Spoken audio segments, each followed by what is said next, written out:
Welcome to the Warehouse series, guys. Today I'm going to be doing something a little bit different.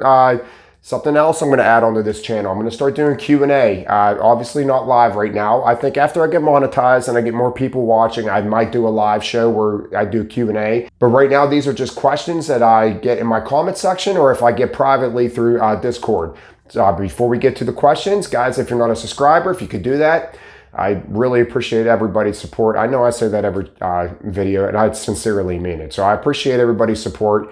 Guys, if you're not a subscriber, if you could do that, hit the notification bell, leave your comments, questions, or anything in the comment section below. If you're not a member of Discord or you want to come over to Discord, guys, the link's going to be in the description below. Guys, give me a thumbs up, thumbs down. You don't have to like all my videos. So the first question I want to get to, this one I get a lot. Can women do this job? Yes, absolutely they can do this job. And not only can they do this job, but we have women at our work that have been there for quite some time. We have numerous women that made it past 10 years. Some left, some unfortunately got fired, and some are still there. So, I mean, yes, women could definitely do this job. I always say this, whether you're a man or a woman and you are unsure if you could do this job, go try it. What's it going to hurt? You get probation weeks at all these places that you go to, so why not go try it? As far as I'm concerned, you're collecting a free paycheck while you're trying that job. So go give it a shot. From watching my videos, you already have an idea of what it's like to be a warehouse selector. You have an idea of what the job you're going to be doing. So go give it a shot. If you can't do it, you can't do it. Stay throughout the probation weeks though. Try to hit your goals. And a lot of companies will work with you. So as far as I'm concerned, if they give you 8 weeks or 12 weeks to make your times, stay for those 8 or 12 weeks. It's free money, right? Unless you sincerely hate the job, then leave. But stay through your probation week and get that paycheck and then move on to something else if you don't like it. So yes, woman could definitely do the job. It's just a matter if you want to do it. The second question I want to get, I get this a couple times every now and then, is what should I say at the interview? Guys, you don't have to, not to be rude, but you don't have to say nothing at the interview. Go there, be polite, and you'll get through it. And guys, warehouse work, they are hiring like you wouldn't believe. I told the person, the last person that asked this question, there's like a 99% chance you're going to get the job because they desperately need people. The turnover rate in the warehouse is just absolutely astronomical. So just go there and, answer simple questions and just be polite, and I guarantee you're going to get the job. This next question I get quite often, and I also had a comment on my one video that really bugged me, but the question I get all the time is, do you ever want to be management? Are you looking to be management? Why aren't you management? Stuff to that nature. Guys, I am a union shop. I can't be management, first off, unless I quit the union and come back, and do whatever I need to do to become a manager. Second, I would never become a manager at my job. I think the managers get treated worse than we do. The supervisors and things of that nature, all of our bosses at work, I think they get treated worse than what we do. I would never want to be a supervisor at my job. End the story. I don't want to go any further to get me in trouble, but I would never do it. I would never do it. And the comment that bothered me is that someone commented, and I left a comment back. I left a couple comments like, please, come back and tell me what you're talking about because we could discuss this. But they're trying to say that I'm close to management, and that's the problem.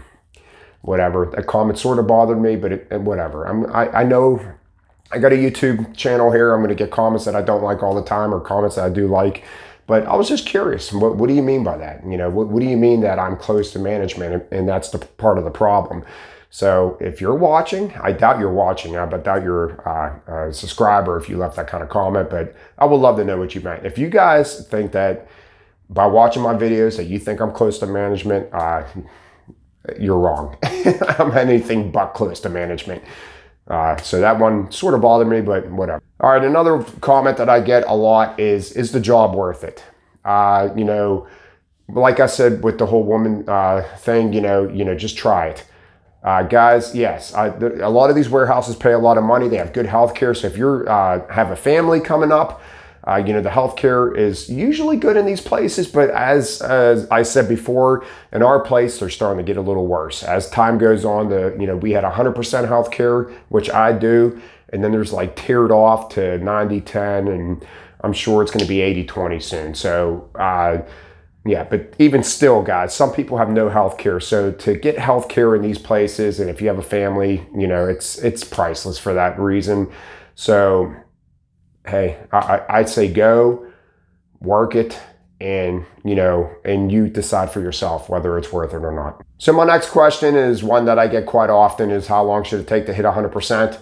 Guys, I say even if you do your grace period, if they give you 8 weeks, 12 weeks, or whatever it is at your work, 10 weeks, take that amount of time to hit that 100%. I don't care if you hit the 100% before there, start slowing down again and start maybe learning some new tricks on your pallet, how constructing your pallet, because guys, I'm telling you, enjoy those 8, 10, 12 weeks or however long your work gives you, because after that, it's done. You're not going to be able to throw, you know, those low percentages anymore. So enjoy your grace period while you have it. And then after your grace period's over, unfortunately, you're going to have to throw that 100% every day. Guys, it all depends on the warehouse too. Depends on your trainer. Depends on if you had a good trainer or a bad trainer. It depends on a lot of factors. That's why I am making these videos. I'm hoping it helps people as much as possible. I try to answer everybody's questions on the comment section. So guys, it varies. I would say that if you are learning to build your pallets good, the times are going to come. I say that in all the videos. This is really a question that is not a direct answer. I'm sorry, but yeah, but I promise you guys, you know, as long as you're building good pallets, you're going to make your times. Another question I get a lot, and I feel bad for the people that ask these questions, and I really haven't got to it, is how do you build a pallet with all small cases? Somebody just sent me some pictures over Discord that was all small cases, and I'm going to be doing that in the picture breakdown. Guys, I don't work in a warehouse right now with all small cases. Our dry goods building, we get orders that have a lot of small cases, but up at our perishable, unless we start, it's a holiday and I'm starting in the yogurt aisle and I'm doing 300 some cases, all yogurt and different various stuff in that aisle, cheeses, little cheese boxes. That's the only time we get a lot of, you know, small cases on an order. I just don't know how to explain it except for trying to get the bigger, you know, cases on the outside of your corners to make your corner strong. Keep cases, I like cases together. You know, on the one video I told you, if you have 2 cases the same and 2 cases the same, switch them up to make them level again. You know, just smaller case orders are very aggravating to do, even for me. They're very aggravating to do. And I just don't know how to explain it without actually doing it. And unfortunately, I'm not at a warehouse that has that right now. So the person who sent me the pictures of, you know, the smaller case orders, I'm going to keep going with that. If you guys select small case orders and you guys construct your pallets pretty good, send them in to me. Let me know those, give me those pictures so I can, you know, put them on a future video. So the next thing I want to talk about is the cardboard slip sheets. Man, that after I posted that video, did I get a lot of backlash on that. So my thing is like I showed you in the pictures from the other video, that layer by layer, putting all those glass products with a cardboard slip sheet is definitely going to make that pallet more sturdier. Guys, I have literally witnessed people waste 5 minutes at the beginning of their order collecting cardboard slip sheets, folding them up all nice and neat to tuck behind their battery, between their battery and the back of the jack. I've seen people struggle to get because the battery, you know, rocks back and forth. I've seen people yanking their cardboard out to try to get the cardboard slip sheet to lay down. I see people waste so much time with cardboard slip sheets. That's one of the reasons why I don't like it.